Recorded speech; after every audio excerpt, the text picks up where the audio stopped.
Warning: this episode contains details that some listeners may find disturbing. In India during the 1980s, the cities often felt chaotic, even more so than today. In Mumbai and Kolkata during this time, many day laborers, beggars, and more used the sidewalks as their home. At night, they'd roll up mats or blankets and sleep outside. And it was in these shadows of those nights that a killer hunted his victims. His weapon was not a knife or a gun, but a heavy, primitive stone. 2 sets of murders, first in Mumbai and then again a few years later in Kolkata, have led to 2 different theories. Either one serial killer was responsible for all the deaths, or there were 2 separate killers operating in different cities with the same MO that have never been caught.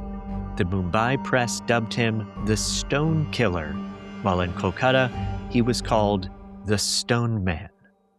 This is a study of strange.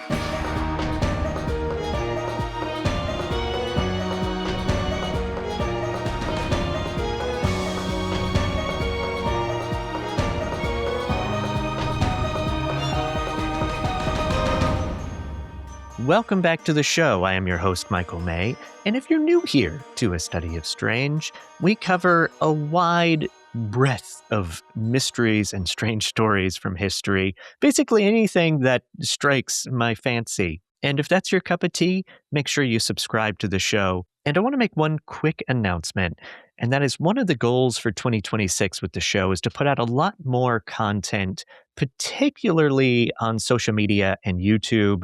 The idea is to put out short, strange tales and mysteries. We've started doing that on Instagram. So if this is of particular interest, please follow us on Instagram at A Study of Strange. And I think by the end of February is the goal to actually start a TikTok as well. All right, let's get into today's story. On the morning of June 15th, 1985, commuters were gathering at King's Circle in the Matunga neighborhood of what was then called Bombay and is today Mumbai.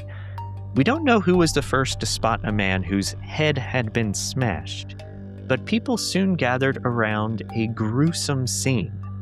A man who slept on the pavement had been murdered, and someone used a heavy stone to smash his skull. His face was so badly disfigured that the police could not identify him. The victim was part of the city's homeless population, many of them day laborers, rag pickers, odd job workers, people who sold food on the streets, and these people were called pavement dwellers. When police arrived, they quickly dismissed this crime as a one-off, or maybe they just didn't care. After all, as a later newspaper report quoted, the victim, being a pavement dweller, was one death that did not matter. There are no specific numbers or census figures to pinpoint the exact number of homeless people in Mumbai at that time. Today, they estimate about 150,000 in the city. And in the mid-1980s, it is just much more difficult to come up with an exact figure. There was a publication in 1985 that performed interviews with the homeless in a specific neighborhood, and it accounted for about 20,000 homeless people in that small neighborhood. But it's safe to say that there was a very large portion of the population of the city were these quote-unquote pavement dwellers. A few days after this victim was found, near the busy Sion Junction, another homeless man was murdered, his head crushed by a nearly 60-pound stone, his features unrecognizable. Both killings happened in the pre-dawn hours when the streets were empty, and each victim seemed chosen precisely because no one would come looking for them. Within weeks, there were 4 more similar murders. All of the victims slept alone on the pavements, and the killer used a single boulder, often weighing around 60 pounds, to crush their heads. They had no family, no way to identify them, and there had been no useful witnesses. By the 6th murder, the police finally admitted a pattern and decided they might have a serial killer. Investigators mapped the murders and realized they all occurred within a 5-kilometer radius between Sion and King's Circle, and that the killer struck between 11 p.m. and 4 a.m. Still, there were no fingerprints and really no evidence that might lead to this killer. Residents became paranoid. They refused to go out at night. Homeless people formed their own vigilante groups and protective circles. Police were watching the neighborhoods where the killings were happening, yet they still couldn't find this man. It's interesting that in a country where pavement dwellers are often invisible and looked down upon in a way that I think would shock most Americans, even when you could say the same thing about us here, the murders forced people to look at the faces sleeping under their apartment balconies. This case exposed how quickly authorities dismissed violence against the poor and the homeless until the rest of the city became afraid. And that's when they really put in a lot of effort to solve this case. And they attempted everything from using dogs, they had informant networks, they even entertained rumors that the murderer was following instructions from some kind of occult type situation, and these were human sacrifices. This theory gained traction because the killings often took place on Tuesdays and Saturdays, days associated with the planets Mars and Saturn. In 2009, a movie came out called The Stoneman Murders, which would sensationalize this idea, this sort of cult or religious human sacrifice idea, by portraying the killer as a policeman obsessed with black magic. Now, that storyline is entirely fictional, but it was based on this theory that started back when the murders were happening. There was no evidence to point to this being part of a black magic ritual, the occult, a religious situation, anything like that. It was simply a person who wanted to kill people. The MO of this Stoneman killer was to wander the streets, find a dark section without a lot of potential witnesses, and target a victim who was sleeping alone. The killer, suspected to be a man, would find a heavy stone, lift it above their head, and smash it upon the sleeping person. Based on the weight of the stones, investigators theorized that the killer was very strong and well-built. But there was one witness, the only surviving witness that we know of, a waiter. And he was sleeping outside in this neighborhood where these murders were happening, and he awoke one night to find someone standing upon his shoulders. He opened his eyes and saw a man holding a stone up high above his head. The man threw the stone down at the waiter, but the waiter was able to dodge. The stone just hit the side of his face, but he survived. He began screaming, and the killer himself became fearful because now the scream could attract attention, so the killer ran off. It was too dark for the witness to pick up any useful details of the killer. The man's face had been hidden in shadow. This lead went nowhere. Police seized upon a rumor that a taxi driver named Muhammad was carrying the stones in the trunk of his car and killing the homeless people. But he turned out to be a police informant, and the suspicion nearly cost him his life. That is a story I do not have the details of. Needless to say, this man was not the killer. By 1987, as abruptly as these killings had started, the murders stopped, and the Stoneman killer has 12 known victims. But at least the killings stopped, or so we thought. On June 4th, 1989, a police officer in Kolkata received a call. A body was found on the ground at the city's administrative center just blocks from the police headquarters. The victim, 30-year-old Aliyah Bibi, and she was pregnant. She had been asleep on the pavement when someone lifted a very heavy stone and slammed it onto the right side of her head. Then on July 19th, 1989, 2 more murders were committed, one near Park Street Metro and another near a railway station. Both victims were killed with heavy stones. The pattern obviously mirrored what happened in Bombay just a few years prior. Victims were homeless, attacked in their sleep, their skulls shattered by stones or slabs, and there were no fingerprints, no apparent motive, and the killings were clustered around a central area. Authorities assumed the murderer must be tall, muscular, because of the strength required to wield such heavy stones. And by September, the Stone Man, as the local press called him, had killed 7 people.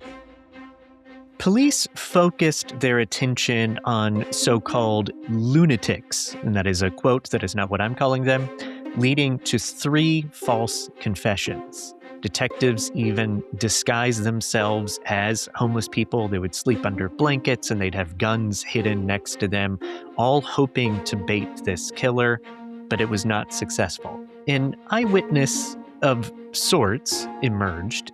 His name was Muhammad Akram, and he was described by authorities as a lunatic. Again, that is not my saying for what this guy is, that is what they called him.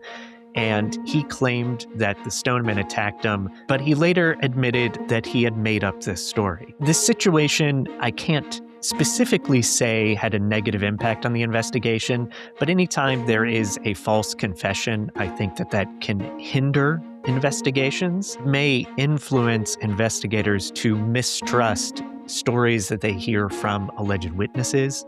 The Stoneman killer this time seemed to grow bolder.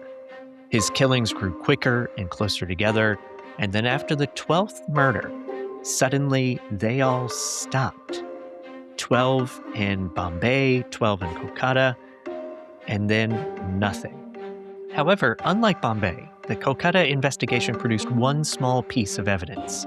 After the 11th murder on February 20th, 1990, investigators found 3 left footprints and 9 right footprints in the ground. Forensic analysis concluded the killer was a medium-built man, not a very large, tall man, and he had an unusually long big toe on his right foot. However, in the absence of any specific suspect, though, the public's imagination filled in this vacuum. Some thought the killer was traveling by train. He'd get off at the stop, he'd commit a murder, get back on a train, and leave. And others speculated that these crimes were the work of a cult performing human sacrifices, much like the theories a few years earlier in Bombay. Speaking of which, was this the same killer? 12 people were murdered in Bombay between 1985 and 1987. Then, after a 2-year hiatus, 12 more people were killed in Kolkata. The similarity in weapons, choice of victims, times they were killed, all of this seems to suggest a single perpetrator, at least on its surface. Other theories have come forward, like that the killer was a seasonal laborer and he would move along the rail lines from Mumbai to Kolkata and other cities as well. Kolkata's murders occurred largely around the business district and near what's called the Howrah Bridge. I'm probably pronouncing that incorrectly. My apologies. And this is a location where migrants come to day labor. They cross this bridge area, they travel in by train, etc., etc. A transient worker could kill and then disappear with this labor force and move on. As to whether this was the same killer, a copycat, or just 2 disturbingly similar but yet unconnected murder sprees, the killings reveal an uncomfortable truth. Pavement dwellers were invisible until their murders inconvenienced the higher classes. Mumbai's police, as an example, they didn't even think that this was a pattern until 6 poor people were dead. In Kolkata, the first murder occurred within seconds from the police headquarters. But hey, at least the killings stopped, right? Well, in 2013, in the city of Kolhapur, a serial killer murdered at least 10 homeless people using stones or cement bricks. The police did what they could, including placing a mannequin dressed as a beggar on the street to act as, a sort of bait.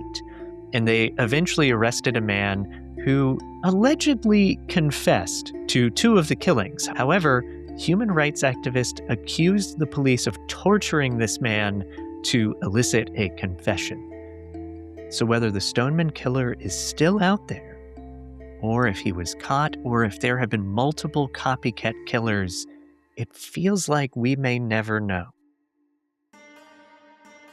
Thank you for listening to A Study of Strange.